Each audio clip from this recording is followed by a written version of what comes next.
ایک اہل تشیع اپنے مسلک کے اعتبار سے بڑے علمی گھرانے سے تعلق رکھتا تھا۔ اس کے پاس کافی معلومات بھی تھی۔ اس کے بقول میرے ان سوالات کا جواب کسی مولوی کے پاس نہیں ہے۔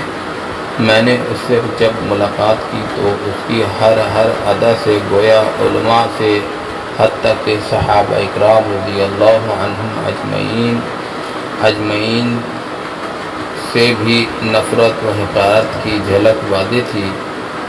میرے استاد محترم نے میزبان ہونے کی حیثیت سے بڑے اخلاق سے پڑھایا بٹھایا۔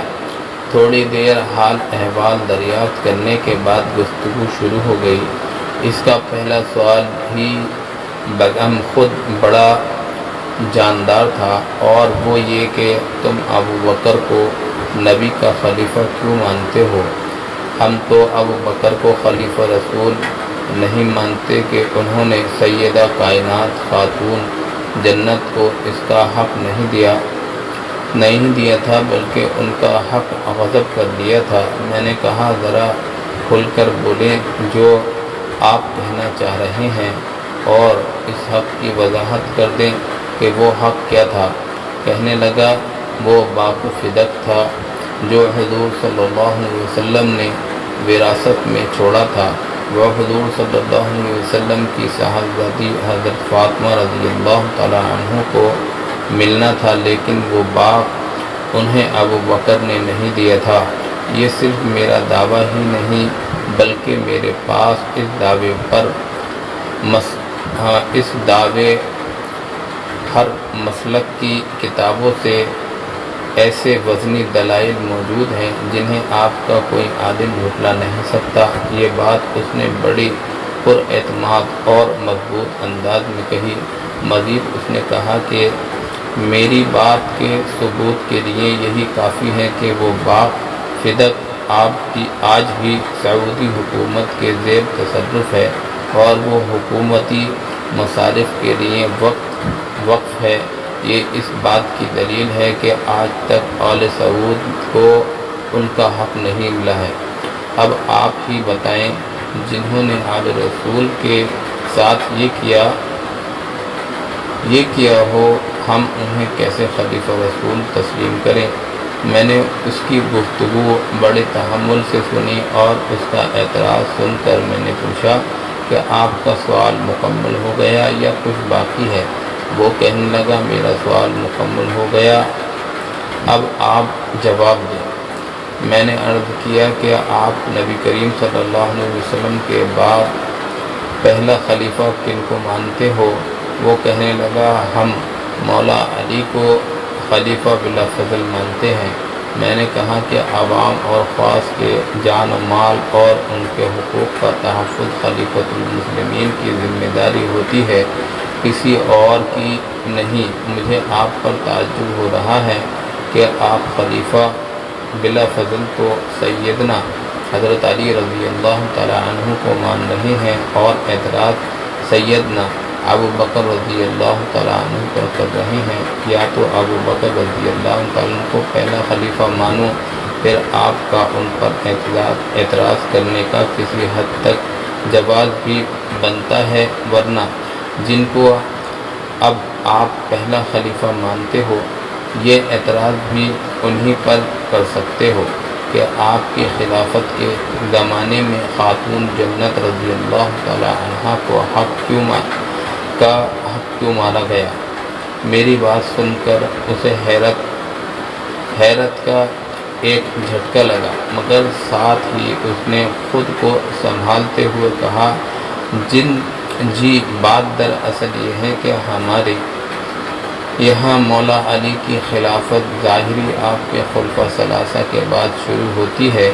اس سے پہلے تو ہم ان کی خلافت کو غصب مانتے ہیں، یعنی آپ کے خلفاء ثلاثہ مولا علی کی خلافت کو ظاہری طور پر غصب کیا ہوا تھا، اس لیے مولا علی تو اس وقت مجبور تھے، وہ یہ حق کیسے دے سکتے تھے؟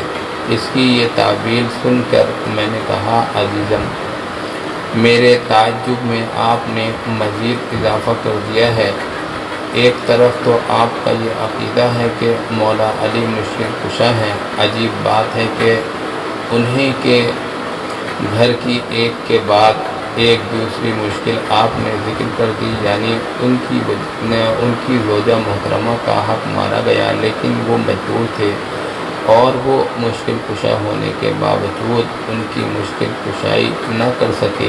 پھر ان کا اپنا حق خلافت غضب ہوا، لیکن وہ خود اپنی مشکل کشائی بھی نہ کر سکے۔ یا تو ان کی مشکل کشائی کا انکار کر دو، اور اگر انہیں مشکل کشا مانتے ہو تو یہ من گھڑت باتیں کہنا چھوڑ دو کہ طاقتوروں نے ان کے حقوق غصب کر دیے تھے۔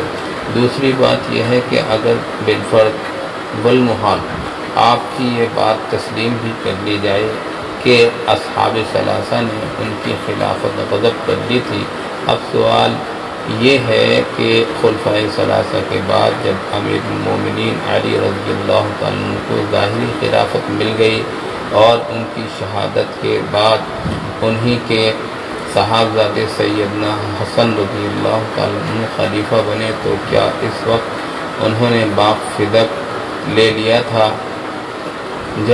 جب آپ کے بقول وہ خلفائے ثلاثہ کے زمانے میں غضب کیا گیا تھا؟ اب تو انہی کی حکومت تھی جن کا حق غضب کیا گیا، لیکن انہوں نے اپنی حکومت ہونے کے باوجود اس حق کو کیوں چھوڑ دیا؟ آج بھی آپ کے بقول وہ سعودی حکومت کے زیر اثر ہے، تو بھائی وہ باغ جن کا حق تھا جب انہوں نے چھوڑ دیا ہے، تو آپ بھی اب مہربانی کر کے ان قصوں کو چھوڑ دیں۔ اور اگر آپ کا اعتراض سیدنا ابوبکر رضی اللہ تعالیٰ عنہ پر ہے کہ ان کی ظاہری خلافت میں آل رسول کو باغ فدق کیوں نہیں ملا، تو یہی اعتراض آپ کا امیر المومنین علی رضی اللہ تعالیٰ عنہ پر بھی ہوگا کہ ان کی ظاہری خلافت میں آل رسول کو باغ فدق کیوں نہیں دیا۔ میری بات سن کر وہ کچھ سوچنے لگا، مگر میں نے اس لمحے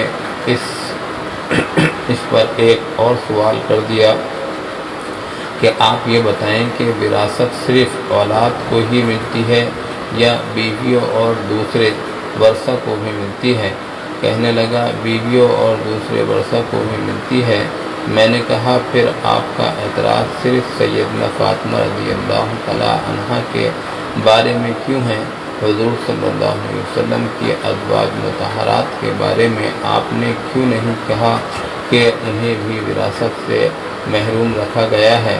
اور آپ جانتے ہیں کہ ازواج مطہرات میں سیدنا ابوبکر صدیق رضی اللہ عنہ کی صاحبزادی سیدنا عائشہ رضی اللہ تعالیٰ عنہا اور امیر المومنین عمر بن خطاب رضی اللہ تعالیٰ عنہ کی صاحبزادی سیدہ حفصہ رضی اللہ تعالیٰ عنہا بھی ہیں۔ آپ نے خلفاء رسول پر یہ الزام دھرنے سے پہلے کبھی نہیں سوچا کہ اگر انہوں نے نبی کریم صلی اللہ علیہ وسلم کی صاحبزادیوں کو حضور صلی اللہ علیہ وسلم کی وراثت نہیں دی تو اپنی صاحبزادیوں کو بھی تو اس سے محروم رکھا ہے۔ میری گفتگو سن کر اب وہ مکمل خاموش تھا، ساتھ ہی وہ گہری سوچ میں ڈوبا ہوا بھی معلوم ہوا۔ میں نے اس سے پھر متوجہ کرتے ہوئے کہا کہ عزیزم، کب تک ان پاک ہستیوں کے بارے میں بدگمانی پیدا کرنے والی ہے سراپا جھوٹی باتوں کی وجہ سے حقائق سے آنکھیں بند کر کے رکھو گے؟ اب میں تمہیں وہ حقیقت ہی بتا دوں جس کی وجہ سے حضور اقدس صلی اللہ علیہ وسلم کی وراثت آپ صلی اللہ علیہ وسلم کے کسی وارث کو نہیں دی گئی۔ وہ خود جناب رسالت مآب صلی اللہ علیہ وسلم کا فرمان ہے، یعنی ہم انبیاء دنیا کی وراثت میں نہ کسی کے وارث بنتے ہیں اور نہ کوئی ہمارا وارث بنتا ہے۔ ہم جو مال اور جائیداد چھوڑتے ہیں وہ امت پر صدقہ ہوتا ہے۔ میں نے اس سے کہا، عزیزم، یہ وہ مجبوری تھی جس کی وجہ سے امیر المومنین ابو بکر رضی اللہ تعالیٰ عنہ سے لے کر سیدنا علی اور سیدنا حسن رضی اللہ تعالیٰ عنہ تک کسی بھی خلیفہ نے باپ فدق آل رسول کا حق نہیں سمجھا، جسے لے کر آج آپ ان کے درمیان نفرت ڈالنے کی کوشش کر رہے ہیں۔ نوجوان اب میری گفتگو سن کر پریشان اور نادم محسوس ہونے لگا۔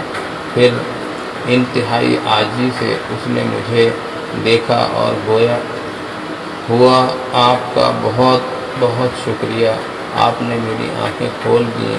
آج سے میں اس طرح کے اعتراضات کرنے سے توبہ کرتا ہوں۔ اب میں رب تعالیٰ سے بھی وعدہ کرتا ہوں کہ آئندہ میں رسول اللہ صلی اللہ علیہ وسلم کے صحابہ رضی اللہ عنہم اجمعین کے بارے میں اپنی سوچ کو مثبت بناؤں گا۔